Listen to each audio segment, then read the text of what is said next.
नमस्कार, आपका स्वागत है आज के एमएनए में मेन न्यूज़ एनालिसिस में।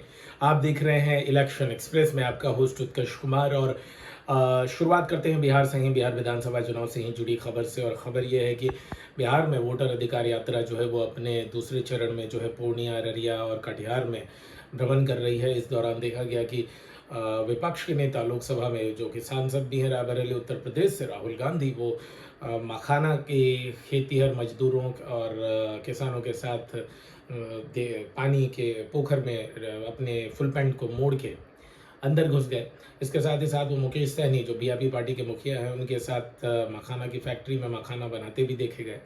इसके बाद जो है आज सुबह वो पूर्णिया अररिया के बीच के रास्ते में जो है बुलेट पर बुलेट चलाते दौड़ाते दिखे, जिसमें एक बुलेट राहुल चला रहे थे और उनके पीछे प्रदेश कांग्रेस के अध्यक्ष थे, कांग्रेस के प्रदेश अध्यक्ष थे बिहार के मिस्टर राम। और साथ ही साथ उनके पैरेलल जो है दूसरी साइड में वो तेजस्वी यादव बुलेट राइड कर रहे थे, वही गाड़ी चला रहे थे। तो एक तरफ राहुल बुलेट चला रहे थे, दूसरी तरफ तेजस्वी बुलेट चला रहे थे और युवाओं में वो उत्साह, वो जोश सड़क के दोनों तरफ और बीचों बीच आगे पीछे देखने को मिला। काफ़ी उत्साहित थे युवा और अपने नेता को इस तरह से सड़क पर सामान्य लोगों की तरह ज़िंदगी बसर करना या गाड़ी चलाना, बाइक चलाना, बुलेट चलाना और फोर व्हीलर पर जो है टहलना सड़कों के बीचों बीच और संबोधित करना जनसभा को, युवाओं को और अपने मतदाताओं को, ये काफ़ी उत्साहित करता है। और इसी चीज़ से जब दूर हो जाते हैं नेता, कोई राजनेता एक मुकम्मल जो है मुकाम हासिल करके, तब दिक्कतें होने लगती है, क्योंकि तब वो अपने आप को वीआईपी समझने लगते हैं, सड़क पर नहीं उतरते।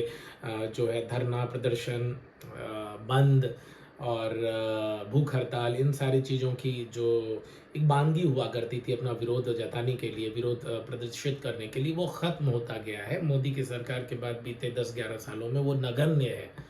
आपने शायद ही कभी भारत बंद या रेल बंद देखा होगा।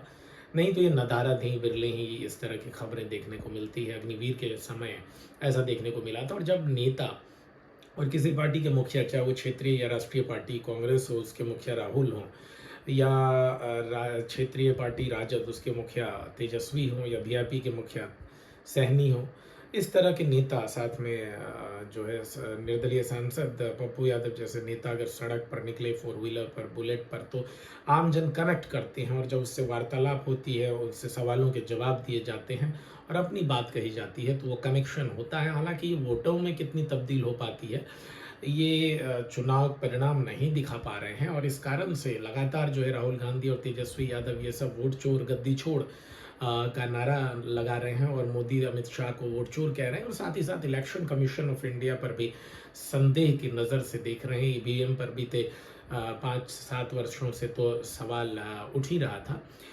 तो ये देखना दिलचस्प हो जाएगा। अब तक जो राहुल गांधी का ये अभियान चला है, ये वोटर अधिकार यात्रा जो चला है, ये राजद, कांग्रेस और लेफ्ट पार्टियों के सांसदों के इलाकों से होकर गुजरा है। और अब जो है ये आपको लेफ्ट पार्टी के दोनों सांसदों के इलाके को अब तक टच नहीं किया, बाकी राजद और कांग्रेस के सांसदों के इलाकों को ही टच किया है। और विधानसभा में इन क्षेत्रों में राजद और कांग्रेस का बेहतरीन प्रदर्शन था, लेफ्ट पार्टियों का। और इस कारण से भी शुरुआत इन्हीं इलाकों से हुई है। और अब जो इन इलाकों पर ये लोग पहुंचेंगे, रोड शो चलेगा, इनका वोटर अधिकार यात्रा चलेगा, वहाँ कि स्थानीय लोगों और खासकर युवाओं के द्वारा कितना समर्थन मिलता है। क्योंकि अभी तक की ये रोड शो जो है वो सुपर हिट है, वोटर अधिकार यात्रा सुपर हिट है, युवाओं का पूरा साथ मिल रहा है, भरकस सहयोग मिल रहा है। अब जो इलाका आएगा मधुबनी, दरभंगा, मतलब मुजफ्फरपुर होते हुए, जहाँ से राजद और कांग्रेस के सांसद तो नहीं विधायक भी नदारद ही हैं, तो उन इलाकों में ये देखना काफ़ी दिलचस्प हो जाएगा कि किस तरह का प्रदर्शन होता है। आपको बता दें कि काफिला अच्छा खासा निकल रहा है।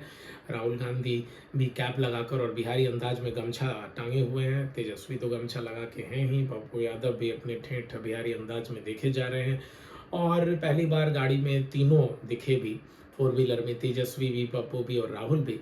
और तीनों एक दूसरे की तारीफ करते हुए दिखे। और खासकर पप्पू यादव ने जनसेवक तक कह दिया तेजस्वी यादव को। तो दिखना दिलचस्प हो जाएगा कि टिकट बंटवारे में पप्पू यादव का सीमांचल पूर्णिया, अररिया, कटिहार, किशनगंज और कोसी कुछ हद तक सहरसा, सुपौल, मधेपुरा में कितना चलता है। हालांकि कयास लगा जा सकते हैं कि कोई ख़ास चलेगा नहीं, लेकिन अगर कुछ एक सीट 4-6 सीटें अगर पप्पू के कहने पर कांग्रेस के उम्मीदवार उतारे जाते हैं या राजद पर भी कुछ प्रेशर डाल पाते हैं पप्पू, तो ये बड़ी उपलब्धि होगी पप्पू यादव के लिए। फिलहाल वो निर्दलीय सांसद है पूर्णिया से, और सीमांचल में और कोसी में इनका अच्छा स्कोप है, इनकी अच्छी पकड़ है, और वो अपने समर्थक को उम्मीदवार बनाने में कितना सफल होते हैं ये आने वाले 1-2 हफ्ते में स्पष्ट हो जाएगा। और इसी महीने के में जो थर्ड चरण होता है टिकट बंटवारे को लेकर, उम्मीदवार को लेकर, वो भी स्पष्ट हो जाएगा, और फिर चुनाव की बानगी उम्मीदवारों का ऐलान भी कर दिया जाएगा। बाकी एक और खबर आ रही है यूपी से। यूपी के विधायक हैं राजभर की पार्टी के, उन्होंने जो है एक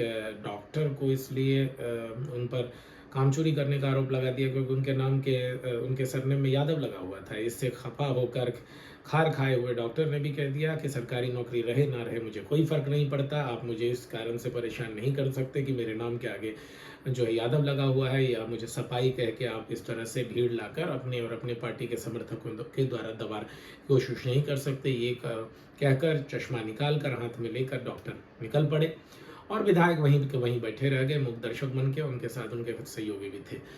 तो ये आए दिनों में होता है कि अफसर और विधायक, सांसद, ये सब डॉक्टरों से उलझते रहते हैं, और जाति विशेष के आधार पर अगर इस तरह से परेशान किया जाता है तो निश्चित तौर पर ये जो है सवालों के घेरे में आता है। अगर जेन्युइन तरीके से ये देखा जाता है कि किसी भी जाति धर्म के हों और अगर वो डॉक्टर अपना काम नहीं कर पा रहे हैं सही से, तो निश्चित तौर पर सवाल तो उठेंगे और उठाना भी पड़ेगा।